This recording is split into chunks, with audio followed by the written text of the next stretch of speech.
Terima kasih Pak Sekjen. Bismillahirrahmanirrahim. Assalamualaikum warahmatullahi wabarakatuh. Selamat siang, salam sejahtera untuk kita semua. Rekan-rekan media dan seluruh rakyat Indonesia yang saya hormati. Menyikapi perkembangan terakhir terkait dengan putusan Majelis Kehormatan Mahkamah Konstitusi, ada beberapa hal yang harus saya sampaikan untuk meluruskan berbagai fakta sebagai berikut. 1. Sesungguhnya saya mengetahui dan telah mendapatkan kabar bahwa upaya untuk melakukan politisasi dan menjadikan saya sebagai objek di dalam berbagai putusan Mahkamah Konstitusi dan putusan Mahkamah Konstitusi terakhir maupun tentang rencana pembentukan Majelis Kehormatan MK telah saya dengar sebelum Mahkamah Konstitusi MK terbentuk. Jadi saya ulangi, telah saya dengar jauh sebelum Majelis Kehormatan MK terbentuk. 2. Namun, meski saya sudah mendengar ada skenario yang berupaya untuk membunuh karakter saya, tetapi saya tetap berbaik sangka, berhusnudzon, karena memang sudah seharusnya begitulah cara dan karakter seorang Muslim berpikir. 3. Saya berkeyakinan tidak ada selembar daun pun yang jatuh di muka bumi ini tanpa kehendaknya, dan sebaik-baik skenario manusia tentu jauh lebih baik skenario Allah Subhanahu wa Ta'ala, Tuhan yang Maha Kuasa. 4. Sejak awal saya sudah mengatakan bahwa jabatan itu adalah milik Allah Subhanahu wa Ta'ala, Tuhan yang Maha Kuasa, sehingga pemberhentian saya sebagai Ketua Mahkamah Konstitusi tidak sedikit pun membebani diri saya. Saya yakin dan percaya bahwa di balik semua ini, insya Allah ada hikmah besar yang akan menjadi karunia bagi saya dan keluarga besar saya, sahabat dan handai taulan, dan khusus bagi Mahkamah Konstitusi dan nusa dan bangsa. 5. Namun demikian wajib bagi saya untuk meluruskan beberapa hal agar publik memahami tentang apa sesungguhnya yang terjadi. 6. Yang pertama, meski saya mengetahui tentang rencana dan adanya skenario terhadap diri saya melalui pembentukan Majelis Kehormatan Mahkamah Konstitusi, saya tetap memenuhi kewajiban saya sebagai Ketua MK untuk membentuk Majelis Kehormatan Mahkamah Konstitusi sebagai bentuk tanggung jawab amanah jabatan yang diembankan kepada saya selaku Ketua Mahkamah Konstitusi. 7. Yang kedua, saya menyayangkan proses peradilan etik yang seharusnya tertutup sesuai dengan peraturan Mahkamah Konstitusi dilakukan secara terbuka. Hal itu secara normatif tentu menyalahi aturan dan tidak sejalan dengan tujuan dibentuknya Majelis Kehormatan yang ditujukan untuk menjaga keluhuran dan martabat hakim konstitusi, baik secara individual maupun secara institusional. Kedelapan, begitu pula halnya tentang putusan Majelis Kehormatan Mahkamah Konstitusi. Meski dengan dalih melakukan terobosan hukum dengan tujuan mengembalikan citra Mahkamah Konstitusi di mata publik, hal tersebut tetap merupakan pelanggaran norma terhadap ketentuan yang berlaku. Namun, sebagai Ketua Mahkamah Konstitusi saat itu, saya tetap tidak berupaya untuk mencegah atau intervensi terhadap proses atau jalannya persidangan Majelis Kehormatan Etik yang tengah berlangsung. 9, yang merupakan ketiga, penting untuk diketahui dan dipahami oleh seluruh masyarakat Indonesia bahwa saya adalah hakim konstitusi yang berasal dari Mahkamah Agung yang telah meniti karir sejak tahun 1985. Artinya, sudah hampir 40 tahun saya menjalani profesi hakim, baik sebagai hakim karir di bawah Mahkamah Agung maupun hakim di Mahkamah Konstitusi sejak tahun 2011. Dan telah saya jalani tanpa melakukan perbuatan yang tercela.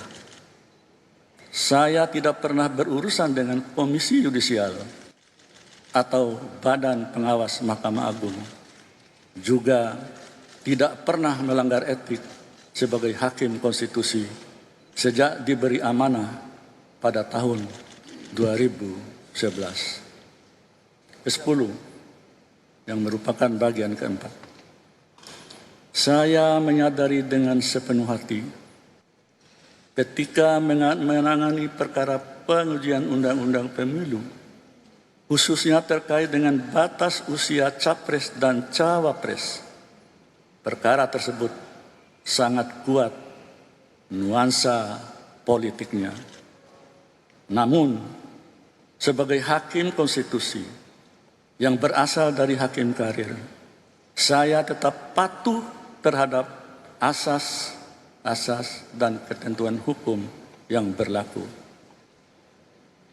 Sedari awal, sejak menjadi hakim dan hakim konstitusi, saya mengatakan bahwa jika seorang hakim memutus tidak berdasarkan suara hati nuraninya, maka sesungguhnya dia sedang menghukum dirinya sendiri.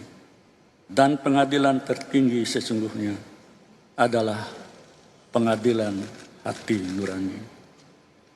Oleh karena itu, saya tidak pernah takut dengan tekanan dalam bentuk apapun dan oleh siapapun dalam memutus sebuah perkara sesuai dengan keyakinan saya sebagai hakim yang akan saya pertanggungjawabkan kepada Allah Subhanahu wa Ta'ala, Tuhan yang Maha Kuasa. 11.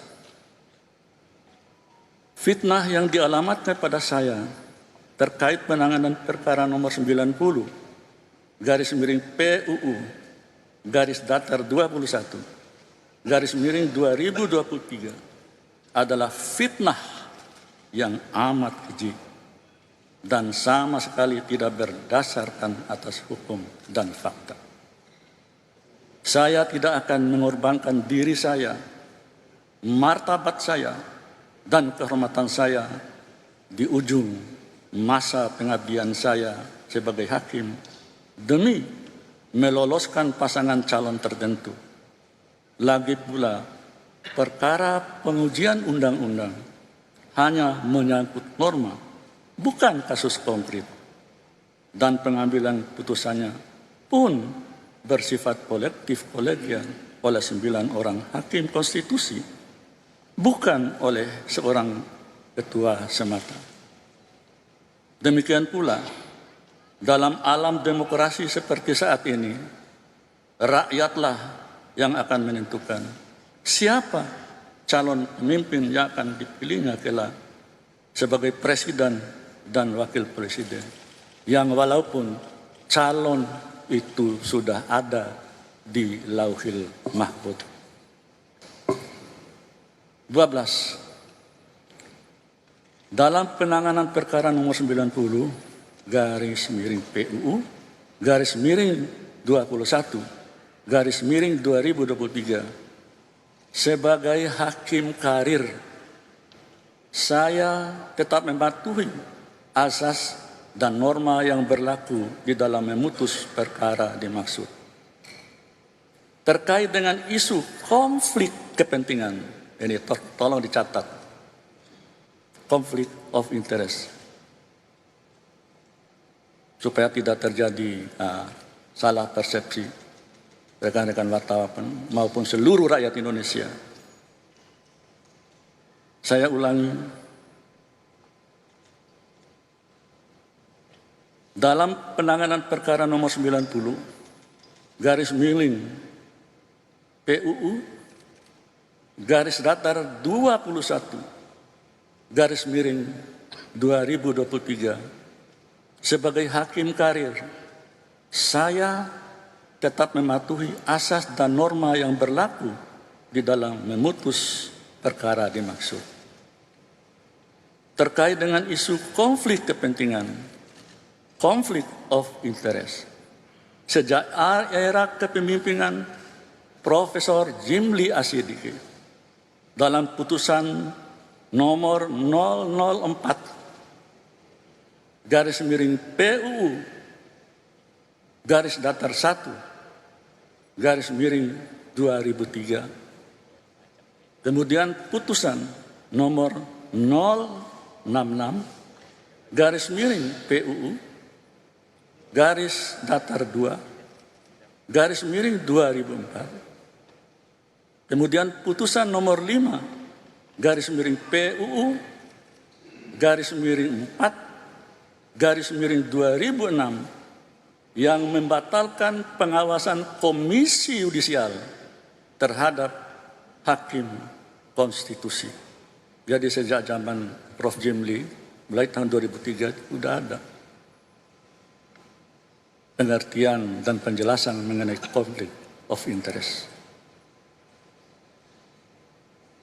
Saya sambung.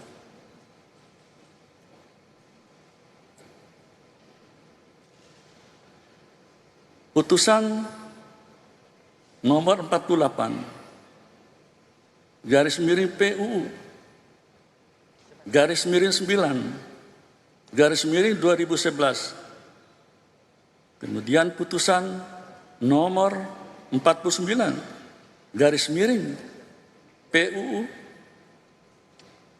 garis datar 9 garis miring 2013 di era kepemimpinan Profesor Dr. Mahfud MD.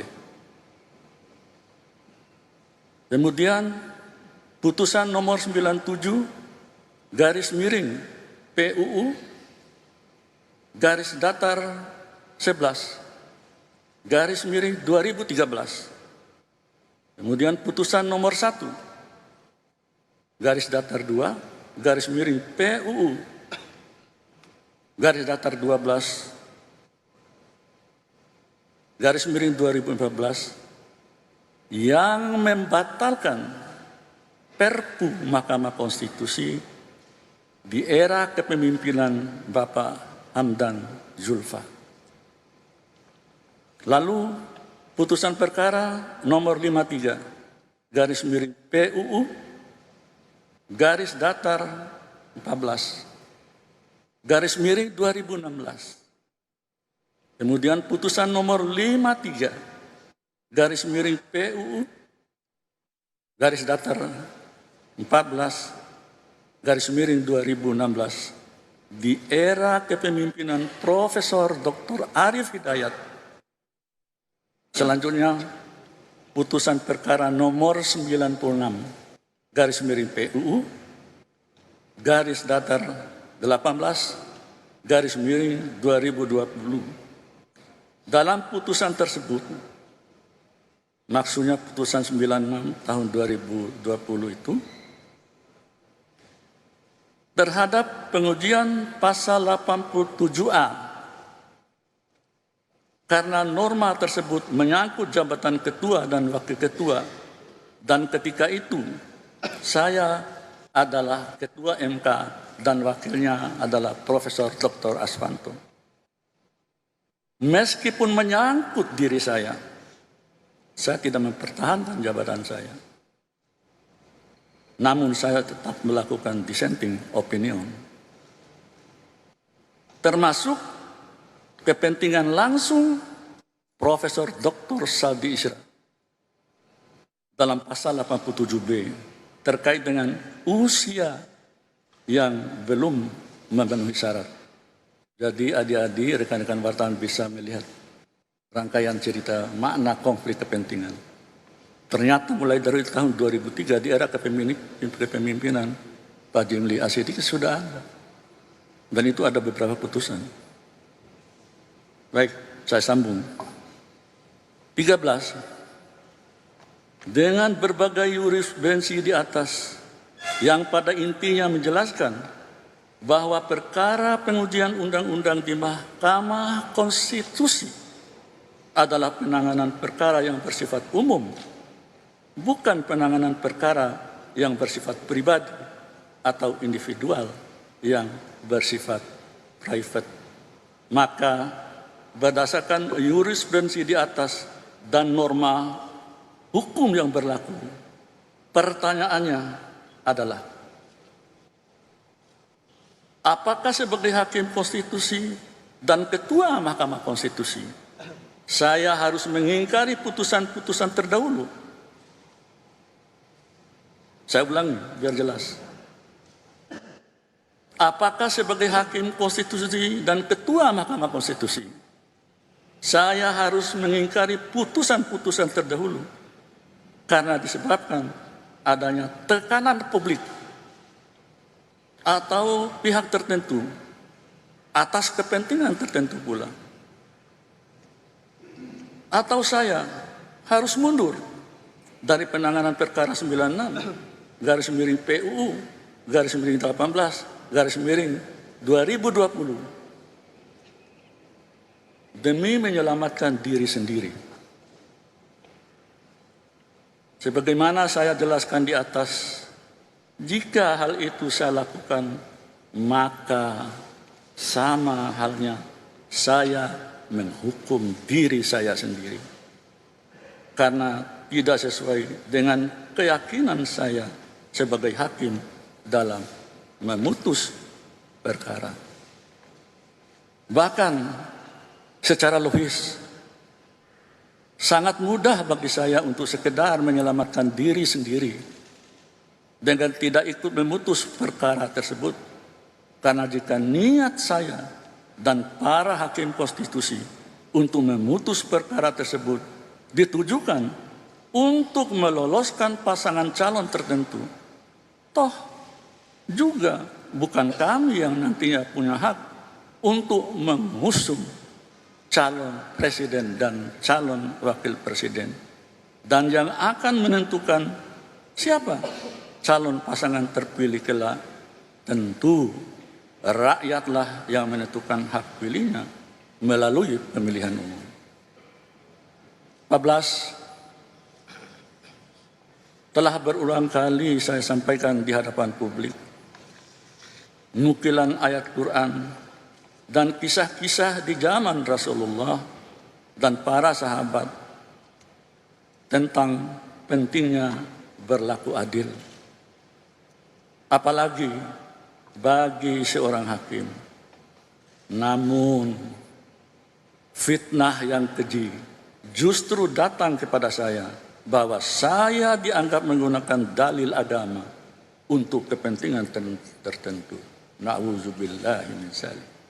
Padahal hal tersebut saya lakukan karena merupakan keyakinan saya sebagai seorang muslim dan berlatar belakang yang merupakan alumni pendidikan guru agama. 15. Saya tidak pernah berkecil hati sedikit pun terhadap fitnah yang menerpa saya, keluarga saya selama ini. Bahkan ada yang tega mengatakan MK sebagai mahkamah keluarga. Masya Allah. Mudah-mudahan diampuni oleh Allah Subhanahu wa Ta'ala. Namun fitnah keji yang menerpa saya, bahwa saya memutus perkara tertentu berdasarkan kepentingan pribadi dan keluarga. Hal itulah yang harus diluruskan. Seorang negarawan harus berani mengambil keputusan demi generasi yang akan datang. Jadi sebuah keputusan Mahkamah Konstitusi bukan berlaku untuk hari ini, tapi berlaku untuk generasi yang akan datang. Berbeda hanya dengan politisi, ya mohon maaf, yang mengambil keputusan berdasarkan kepentingan pemilu yang sudah menjelang putusan Mahkamah Konstitusi, sekali lagi tidak berlaku untuk saat ini saja, tetapi berlaku untuk seterusnya. 16. Saat ini harkat, derajat, martabat saya sebagai hakim karir selama hampir 40 tahun dilumatkan oleh sebuah fitnah yang amat keji dan kejam. Tetapi saya tidak pernah berkecil hati dan pantang mundur dalam menegakkan hukum dan keadilan di negara tercinta. Saya tetap yakin bahwa sebaik-baik skenario manusia siapapun untuk membunuh karakter saya, karir saya, harkat dan derajat, serta martabat saya dan keluarga besar saya, tentu tidak akan lebih baik dan indah dibandingkan skenario atau rencana Allah Subhanahu wa Ta'ala, Tuhan yang Maha Kuasa. 17. Saya hanya berpasrah diri kepada Allah Subhanahu wa Ta'ala atas fitnah dan fitnah yang keji dan kejam yang menimpa diri dan keluarga saya, serta diiringi selalu doa dan ikhtiar terbaik bagi kepentingan bangsa dan negara. Semoga yang selalu memfitnah, yang membuat isu, yang menyudutkan diri saya dan keluarga saya, atau yang mendolimi saya, diampuni oleh Allah Subhanahu wa Ta'ala, Tuhan yang Maha Kuasa. Mungkin itu adik-adik sekalian yang bisa sampaikan, dan lembaran atau catatan ini bisa nanti minta ke Pak Sekjen. Akhirnya saya mengucapkan terima kasih kepada adik-adik yang setia menemani kami dari sejak Mahkamah Konstitusi, terutama Majelis Kehormatan MK melakukan persidangan dan hingga hari ini. Demikian, terima kasih sekali lagi dan mohon maaf. Billahi taufiq wal hidayah. Wassalamualaikum warahmatullahi wabarakatuh.